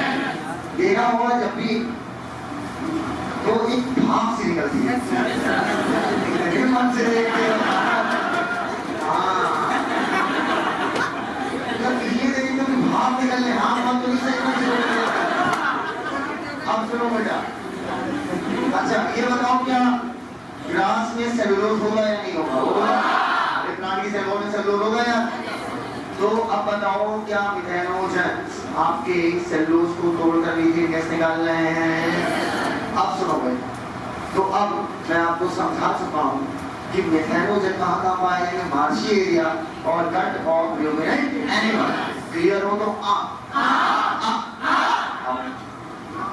मैंने कहा था जब धरती बनी उस समय बहुत एसिड था नहीं एसिड। ओके कम ऑन बच्चों। थर्मो मतलब टेम्परेचर, हाई टेम्परेचर पे रहने वाला और एसिडिक एनवायरनमेंट में रहने वाला थर्मो एसिडोफिल। ये गर्म पानी के झरनों में आज भी पाया जाता है। नहीं मैं आपकी बात मानता हूँ कि आज पहले जैसी धरती नहीं रही, वो बदल गई है। इतने सालों में वो बदल गई है। हाँ इतने सालों में वो बदल गई है, हर दिन बदल रही है। आज वो इतनी बदल गई है कि मैं उसे पहचान भी नहीं पा रहा हूँ। मुझे उम्मीद नहीं थी कि वो इतना बदलेगा, लेकिन आज भी कहीं ना कहीं पहले जैसी कुछ तो बात होगी। तो आज पूरी धरती भले गर्म ना हो, लेकिन कहीं एरिया में गर्म पानी के झरने हैं। बोलो यार, कहीं ना कहीं आपके मार्शी एरिया है। पूरी धरती तो पहले जैसी नहीं है, पर धरती कुछ जगह ऐसे हैं जो हमें आज से पुरानी पहले की धरती की याद दिलाते हैं।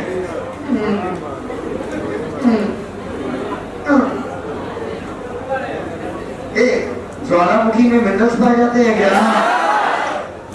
पूर्वाल सर आपको पढ़ाते हैं, पढ़ाते हैं क्या पढ़ाते हैं? अच्छा एक चीज देखो, मुझे सर क्या चल रहा है? Chemistry. Halogens chlorine, chlorine, bromine, iodine, acid. Halogens salt बनाने वाली फैमिली है, NaCl नाम सुना है ना? आओ बेटा, हेलो मतलब क्या हो गया? सॉल्ट। फिल मतलब लवण। सॉल्टी एरिया में पाए जाने वाले जहां पर ढेर सारे मिनरल हो, वो क्या कहलाएगा? हेलोफिल्स। क्लियर हो तो आप बोल दो यार। क्या लगता है ये तीनों एनारोबिक की एरोबिक? क्लियर हो गया यार? क्या आर्की बैक्टीरिया और यू बैक्टीरिया दोनों की प्लाज्मा मेम्ब्रेन में केमिकल्स या सेल वॉल में केमिकल्स, क्या इनका स्ट्रक्चर सेम होगा, डिफरेंट होगा? कुछ तो डिफरेंट होगा। कि आर्की बैक्टीरिया वहां रह सकते हैं, लेकिन यू बैक्टीरिया वहां नहीं रह सकते। Archie bacteria over and out, खत्म, एकदम क्लियर है वाली बात। ये बताओ, सॉल्टी एरिया में हेलोफिल्स सॉल्ट लविंग है, ये मीथेन पैदा करने वाले होते नहीं हो यार। थर्मो एसिडोफिल एसिडिक एनवायरनमेंट और हाई टेम्परेचर पे रहेगा। बोलो भैया। Now let's come on you bacteria. You bacteria ये छाप लिया? अच्छा अभी छाप लेना, रुक जाओ। अब बात करते हैं यू बैक्टीरिया। यू बैक्टीरिया नाम को पकड़ो। यू का मतलब क्या होता है? ट्रू। यू का मतलब क्या होता है? True. You bacteria, true bacteria. True bacteria क्यों कह रहे हैं? क्योंकि ये आज के समय में जो बैक्टीरिया जिन्हें हम एक्चुअल बैक्टीरिया मान रहे हैं, ठीक है, अकॉर्डिंग टू रूसी, वो आपके यू बैक्टीरिया है। यू बैक्टीरिया अगर मोटाइल है, अगर क्या है? मोटाइल।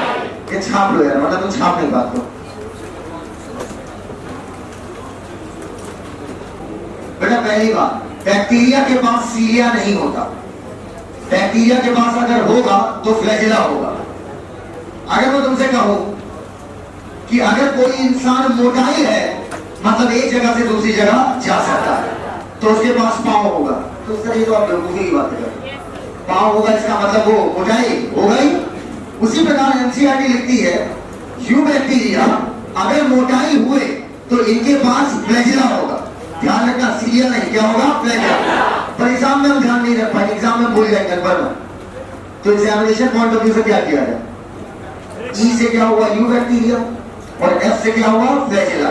ए B C D E F, तो एफ से क्या हुआ? फ्लैजिला। एग्जाम में भूल गया हुआ, इसलिए मिस्टेक हो जाएगी। वहीं पर वो सीरिया की जगह फ्लैजिला का सीरिया करेगा तो हमारा क्या खत्म हो जाएगा?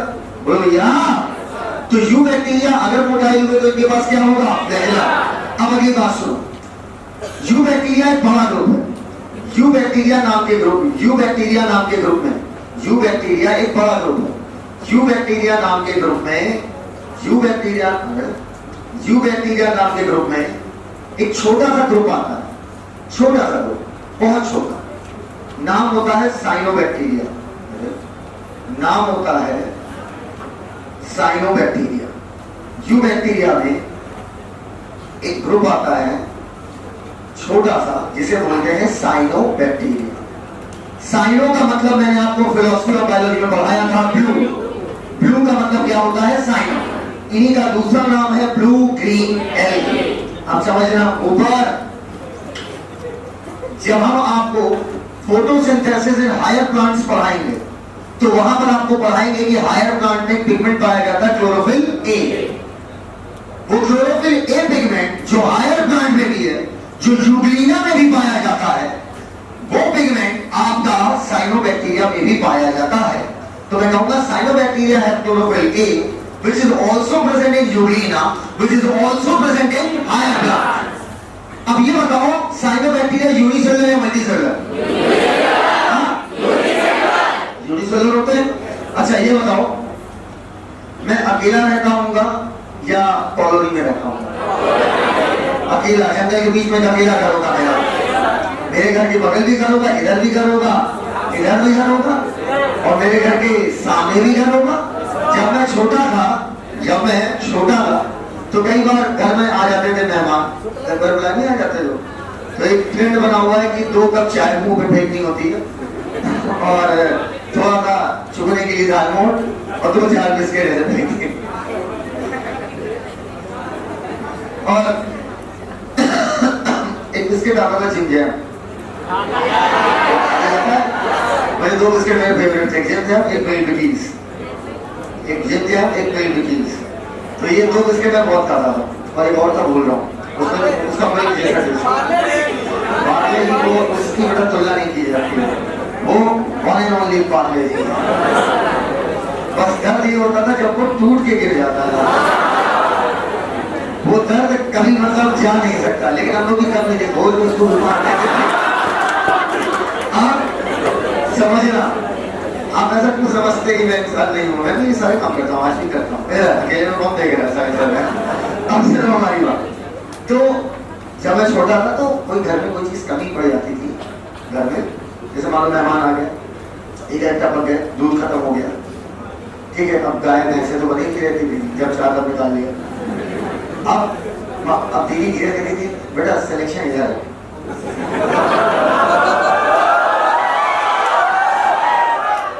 अरे बाप नहीं, बीच में याद दिलाना पड़ रहा है, सिलेक्शन ही।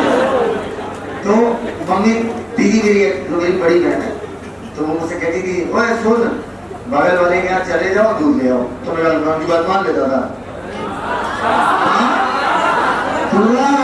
लाठी जो मिला वो मुंह पे सीधे। हम तुरंत जाते थे, हम किसी और वजह से भी तुरंत चले जाते थे।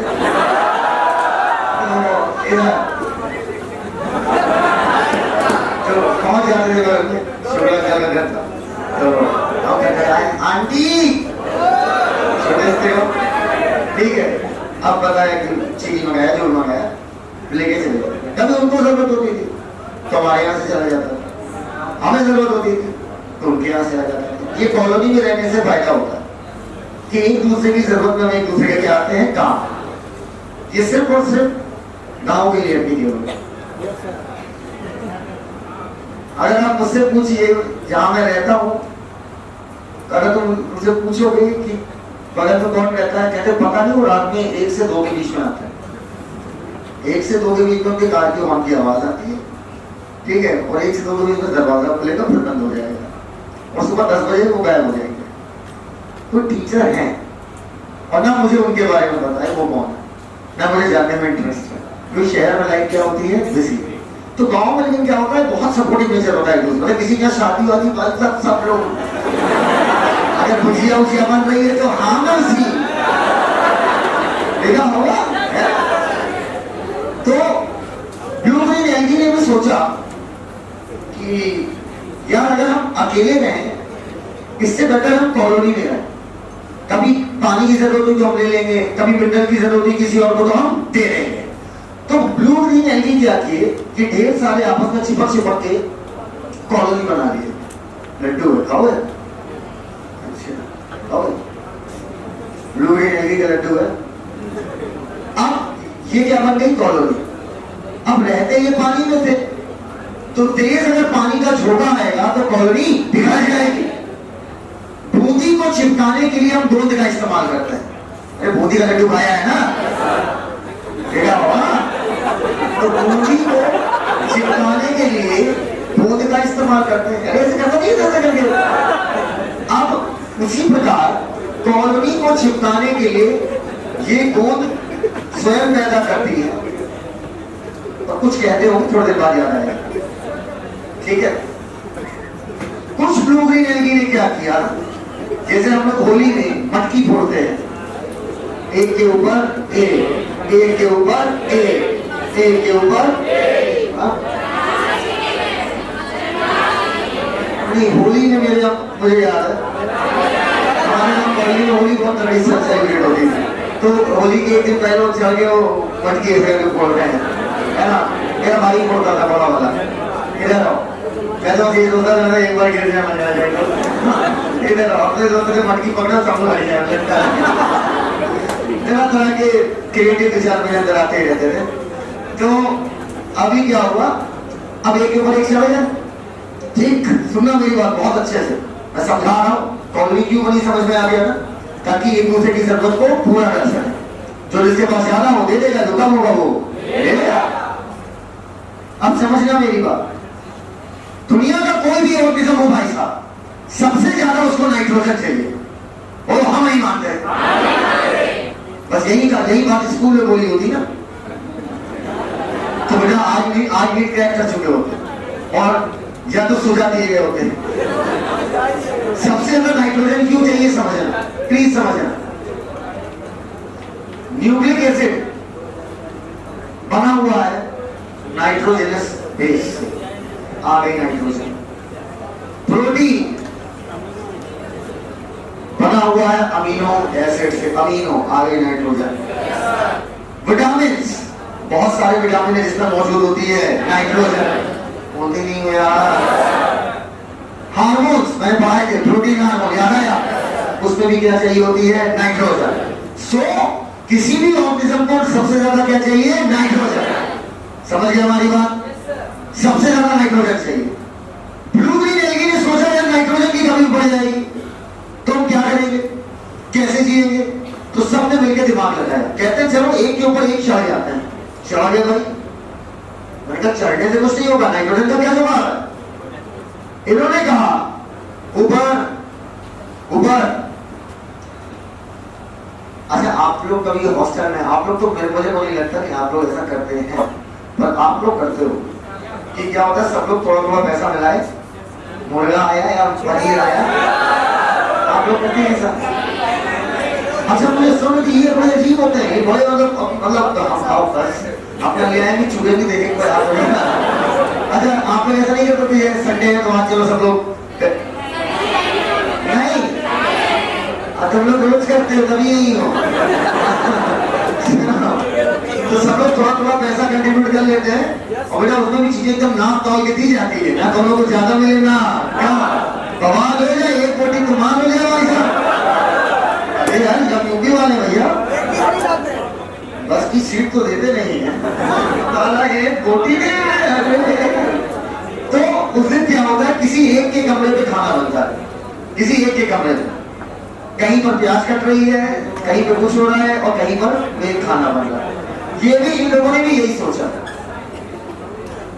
इन लोगों ने भी यही सोचा, कहते नाइट्रोजन सबसे ज्यादा चाहिए, तो क्यों ना ऐसे किया जाए कि इन्हीं सेल्स में एक सेल अपना बलिदान करे और उसका काम हो नाइट्रोजन घसीटना।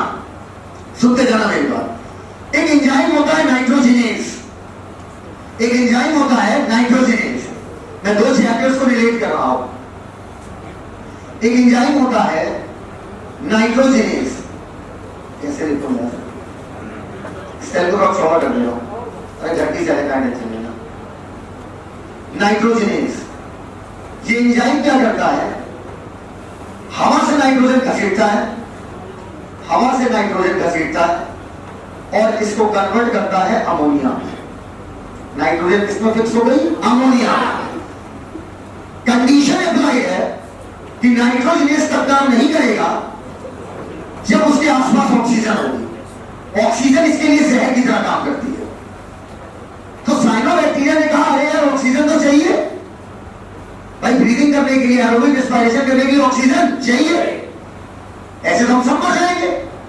एक ने बलिदान कर दिया, कहते ठीक है जाओ मेरा साइज थोड़ा बढ़ाओ और मैं अपनी बॉल को मॉडिफाई कर रहा हूं, बॉल में थोड़ा चेंज ला रहा हूं, बॉल थोड़ी मोटी कर दे रहा हूं और इस बॉल को इस तरीके से कर दूंगा कि ऑक्सीजन अंदर ना घुस पाए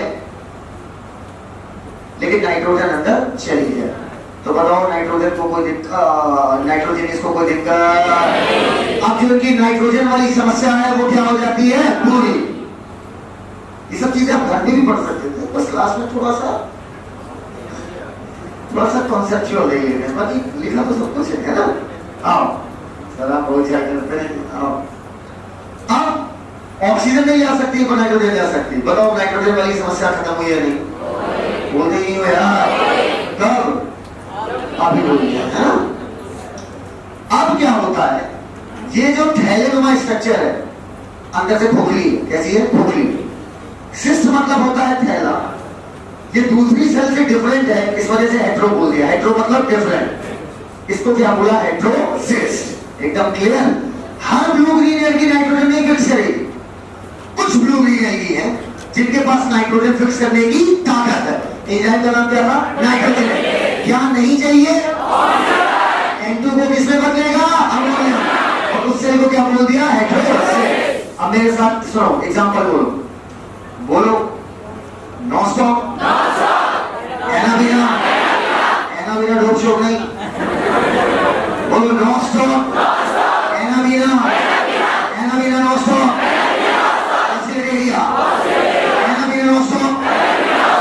लाट तैयार हो, एग्जाम में क्वेश्चन दिखेगा नाइट्रोजन फिक्सिंग साइनोबैक्टीरिया, मुंह से निकल जाना एनाबिना नॉन स्टॉप। बोलो non stop, Anabaena, Australia, Australia, non stop, Anabaena, Australia, non stop, Australia, पहला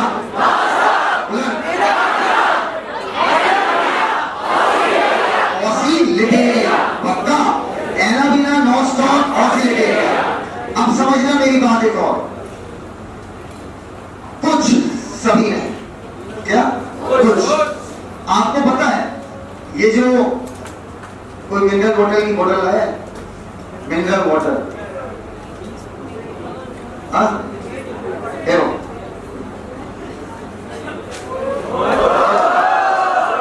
आधी जिंदगी क्रिकेट में बता दी, ये भी ना कर पाए। ये है आपके अकॉर्डिंग, ये पानी प्योर है या नहीं, नहीं है। ये इसलिए नहीं कि तुमने हॉस्टल के वॉशरूम से भरा, इसलिए नहीं बोल रहा हूँ। ये पानी प्योर नहीं, ये पानी मिनरल वाटर है ना कि प्योर वाटर है।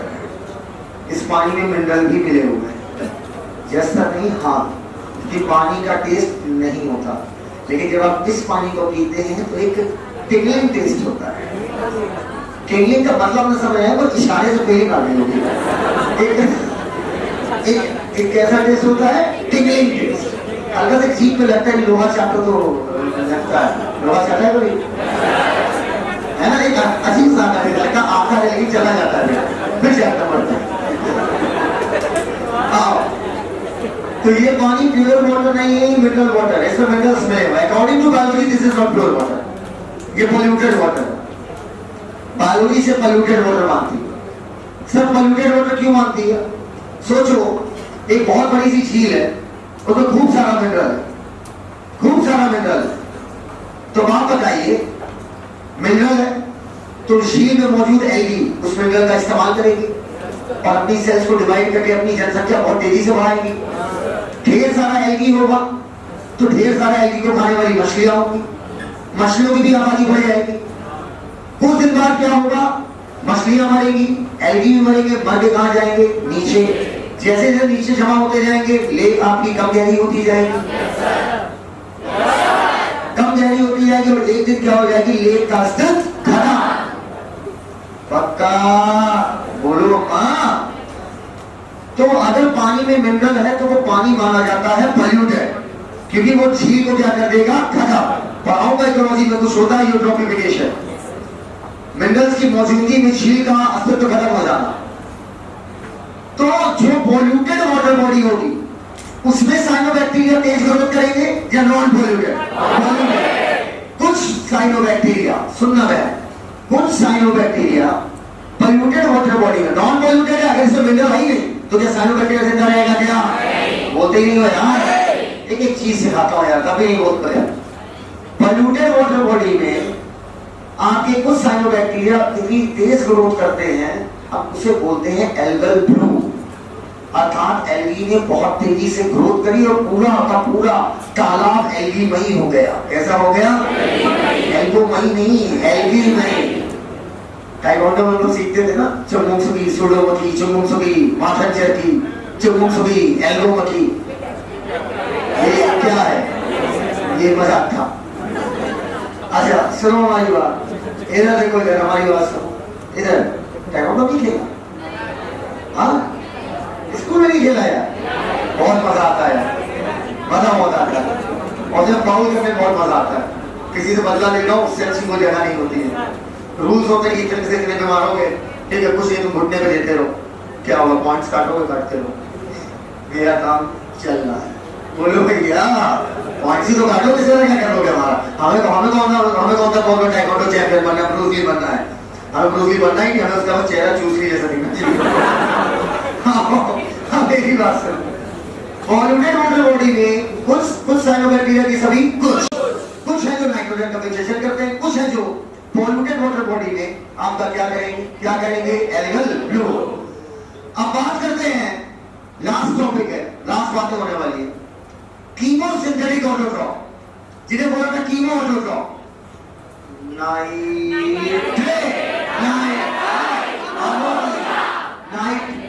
नाइट्राइड और अमोनिया। इनको ऑक्सीडाइज करेंगे कि रिड्यूस? इनको ऑक्सीडाइज करेंगे और इनके तोड़ने से जो एनर्जी निकलेगी उससे ये क्या बनाएंगे, एटीपी। अगर नाइट्राइड अमोनिया तोड़ोगे, नहीं मेरी बात सुनो यार भाई, बात तो सुननी पड़ेगी। मिनरल साइकिलिंग एक चीज होती है, किसी भी चीज का साइकिल पढ़ते हैं, जैसे वाटर साइकिल, बरसात से पानी जमीन पे आया और भाप बन के वापस आसमान में गया, दिस इज वाटर साइकिल। ऐसे मिनरल साइकिल होता है। तो बेटा मिनरल साइकिल में आपको क्या लगता है कि नाइट्राइड अमोनिया तोड़ रहा है, तो बताओ ये मिनरल साइकिल कंप्लीट हो रही है या नहीं हो रही है? हो रही है। तो मिनरल साइकिल में अगर आपसे पूछा जाए ये किन किन चीजों को ये रिसाइकल करते हैं, वापस मिट्टी में मिला देते हैं, तो बेटा आपने एक नाम सुना होगा, दुर्गा शक्ति नागपाल।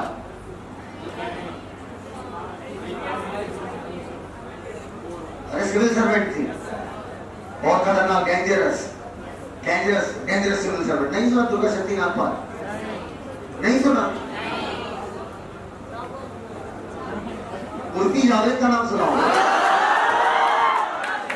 पर दुर्गा शक्ति नागपाल का नाम आपने नहीं सुना। ये है हमारी मॉडर्न जनरेशन। बिलियंस है। सवाल ये नहीं है, सवाल ये है कि आपको कैसे पता? नहीं, मुझे दोनों पता है, ये इंपॉर्टेंट था। इधर देखो, IBSN, फिर याद रखना, आई से आयोडीन नहीं, आई से आयरन, आई से आयरन, P से फॉस्फोरस, S से सल्फर, N से नाइट्रोजन। ये इनकी मिनरल साइक्लिंग करती है, अतः वापस मिट्टी में से छोड़ देती है। किसको तोड़ेगी? कीमोटोट्रॉप, नाइट्रेट, नाइट्राइट, अमोनिया, ऑक्सीडाइज की रिड्यूस, और इनकी क्या कर देंगे? साइक्लिंग। एक बार मेरे साथ कहो, IBSN, आयरन की आयरन, फॉस्फोरस, इनकी क्या करेंगे? साइक्लिंग।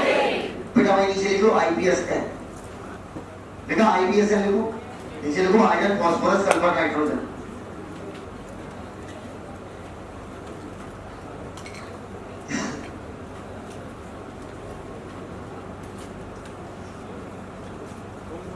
जो सेल बनी थी हाइड्रोसिस वाली, वो सर अगर हम ऑक्सीजन नहीं जाएगा तो मर नहीं जाएगी। वो लिविंग नहीं रह जाती बेटा, डेड ही हो जाती। हो गया? वो बस दूसरों के लिए नाइट्रोजन का फिक्सेशन करेगा। हो गया? IBSN कर लिया। अधिकतर बैक्टीरिया हेटेरो है या ऑटो है? हेटेरो में भी अधिकतर क्या है? अब यार देखें जी फालतू वाली बातें करती है यार। कहती बैक्टीरिया, सुनो, हेटेरोट्रॉपिक बैक्टीरिया के एक है काम नहीं है, बहुत काम है। दूध को दही में बदल देता है। कौन सा बैक्टीरिया? अच्छा, एक काम अंडरलाइन करो, एंटीबायोटिक प्रोडक्शन। नीचे देखो, सबसे नीचे वाली line, production of antibiotic. Bacteria antibiotic से मरते भी हैं और खुद प्रोड्यूस करने की ताकत भी रखता है, और मरते भी एंटीबायोटिक से ही है, लेकिन जिसको खुद पैदा करेंगे उससे नहीं मरते होंगे। लॉजिकल है। प्रोडक्शन ऑफ एंटीबायोटिक्स हो गया। लेग्यूम वाले प्लांट, मतलब दलहन वाले प्लांट, दाल वाले प्लांट, इनकी रूट में नाइट्रोजन का फिक्सेशन करते हैं। अंडरलाइन करो, ये दिमाग में रखना है आपको, क्योंकि अब मिनरल न्यूट्रिशन आपके सिलेबस में नहीं है।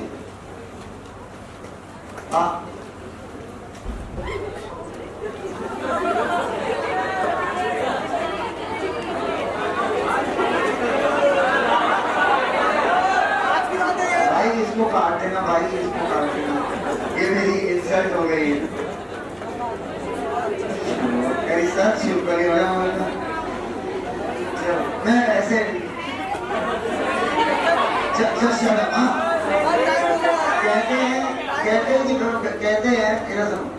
कहते हैं बैक्टीरिया किसी को भी बीमारी करा सकते हैं, एनिमल को, प्लांट को, फंजाई को, बाले वाले जानवरों को, पौधाई को, किसी को। ये कोई कहने की बात नहीं है यार, किसी को बीमारी करा सकते हैं। अब बैक्टीरिया कौन कौन सी बीमारी कराते हैं? दिमाग मत खराब करो यार, कहाँ है?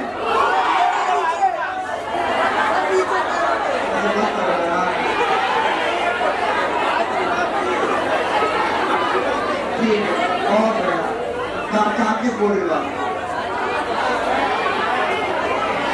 टाइम कितना हुआ? हॉस्टल बंद हो जाएगा, आपके बातें ना करें मुझसे। और सुनो, सभी लोग अबे ऐसे टहलता हो तो टहलने जा रहे हैं। सभी लोग बेटा, हम मोनेरा की रीडिंग नहीं कराएंगे। पूछिए क्यों? क्योंकि मोनेरा में कुछ भी ऐसा नहीं है कि आप एक लाइन में भी पूछो। और तुम थोड़ा सा मोनेरा छोड़ दिए, ठीक है ना, ताकि कल रिवाइज करा के जो एक छोटा सा पर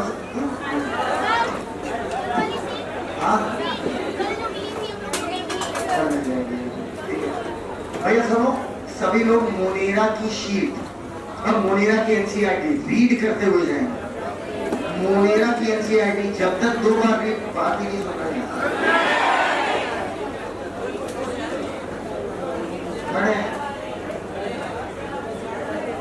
मोनेरा की एनसीईआरटी सब लोग रीड करते हुए जाएंगे। अपने अपने हाथ में एनसीईआरटी उठाइए, दिखाइए, हमें दिखाइए। आज बातें ये नहीं करते, बाकी बातें नहीं करते।